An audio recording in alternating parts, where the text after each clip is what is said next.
বেটুকে দিব। এই যে ব্যানানা ম্যাশ করে নিয়েছি, এবার একটু একটু করে ও খাবে, দেখি এনজয় করুক। এই খাওয়াটাই করে দিল। এই যে এবার বুবলাই ব্যানানা ম্যাশ খাচ্ছে, দেখি এনজয় করে কিনা। ভালো, ফেলে দিচ্ছ কেন মা? ফেলতে নেই, খেতে হবে, খাও একটু একটু করে খাও। Happy, tasty. ও ফ্রুট ভালোবাসে। ওকে একটু একটু করে আমি স্নান করার পরে একটু কিছু দেই, রোজ দিনই ওকে একটু ফ্রুট দিই আমি। না এনো, ও এনজয় করে খাচ্ছে, টেস্ট করে করে।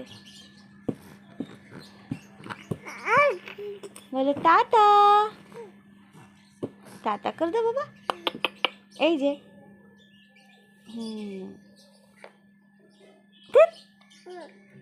বলে টাটা। কি দেখছো?